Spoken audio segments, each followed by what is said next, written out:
Hey, welcome to MagHub Monday. I'm your host, Nick Patero, and this is the show where we talk about everything related to media, advertising, sales, and MagHub. This is the show where we're reviewing the 9.9 release. This is December 2020, the last official release of the year, although I think the team is planning on putting a fix out there between Christmas and New Year's. So there might be some news about that coming in the future, but today we're talking about three main things that we updated over the last 30 days. One that's been in the works for a while, and two that I think will really help a sales team make sure they have their data cleaned up, and then also being able to share information about that data with other team members. So the first thing, you've probably already heard about this, but we built an integration directly with HubSpot. And so we've kind of had this working integration through Zapier for the past couple of years, but we decided to make it official. So inside of this release, I'm not actually going to walk through how that works. We've got a teaser video, which you saw in the email if you're subscribed to that, or in the description of this, there's a kind of teaser video on how the integration with HubSpot actually works. Okay, so really slick marketing in HubSpot, pushing contacts over for sales to pick up downstream, their warmed up leads, etc. Now, if you're interested in learning a little bit more about that and how it works, please reach out to us. Number two, this is for keeping your data clean. We flag duplicate companies based on similarity. What we're doing now is we're flagging duplicate contacts based on email address, except for that placeholder that you have set up in the system. So I'll walk you through the several different configurations that you can build into the system with approvals, without approvals, who you are as a user, you can override it or not. This is really slick. It's going to help keep your data nice and clean. And finally, sharing a dashboard. So if you are a sales manager and you have a new rep coming on board and you want them to see one view of their system as soon as they log in, they don't have to worry about creating it. You don't have to log in as them and create it. You can share the dashboard directly with the user, similar to how you would share a saved report. So if you're familiar with that, it should look and feel pretty similar. But we're going to review those two duplicate contacts and share a dashboard. Let's get into it.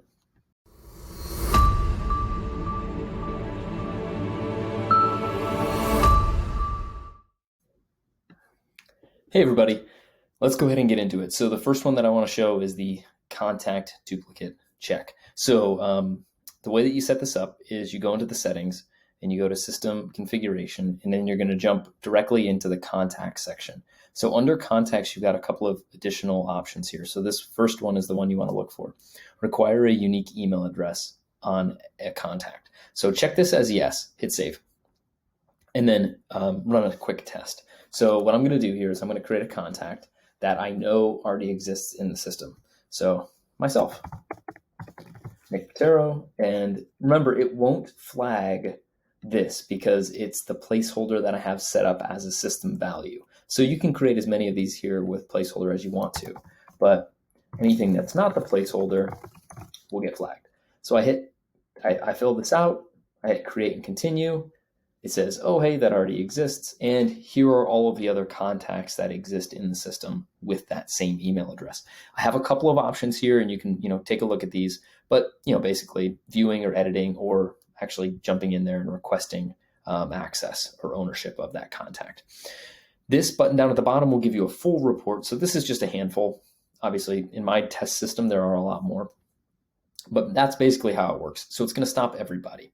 Now, as a user, you can actually override this. So you can give certain users access to override the setting if you want them to be able to do that.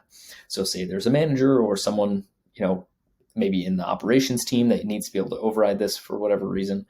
This is what you'll do. You go to your user settings and you'll go to the contact section, which is right here, and you'll click create contacts with duplicate emails. Hit save, and we'll go ahead and jump back over. So I'm going to refresh my page here. So I've got Nick Patero, same email address right here. And I'm going to go ahead and click create and continue. Same thing. It should flag me there. Might be because I stayed on the same page. But basically, here we go. It flags me, but now I have an option that allows you to continue adding as a new contact. So I can just bypass this restriction altogether. All right. Now that's again at a user level. There's alternatively a third option here, which is enabling a queue. So when I go to my system configurations, there we go. When I go to my contacts here, I can actually set up an approval process so that it gets kicked to a manager or someone that I report to, that it allows you to create a duplicate. So I hit save, and let's go back. I'm going to change myself as a user. Oh, here we go. Flying around a little bit here, so bear with me. So I go back here, and I can't create duplicate contacts anymore. So I'm just going to try it again, add a contact. Here we go, and put my email address in here. Okay. So it sends me over to this contact approval queue. Right, so hey, this is requested. It was requested by Nick. When was it requested? All that good stuff. Now, if you have permissions to see this page, which I do, I'm an admin, I can click approve, and that contact goes through the system. Excellent. All right, next up, we've got sharing dashboards. So first thing I'm going to do is I'm going to make sure at a user level I'm able to do this. So I'll go to user settings, setup, find myself, go. And let's go to widgets. Oops, let's actually do this. Search, because I actually don't know where it is. Share dashboards. Look at this. So it already enabled it for me, probably because I'm an admin, but I have the ability to share a dashboard with another user. So I'm going to hop out to my dashboard. Here we go. And I'm going to click edit. Now I have options. Say I have a goals dashboard that every time I hire on a new team member on the sales team, I want them to get their own unique goals dashboard. So I hit, hey, this is my dashboard, and I template it out for every rep. I see their information, the rep sees their same information in their dashboard, and I can click share right here. So I can choose the users that I would like to share this with. There we go. It's a little slow for me. Check, check, check, right? They're going to get on their dashboard now an option to see this. So Phil Lewis, I think you asked for this maybe a year and a half ago. Maybe not that long. Time's weird in 2020. You hear me?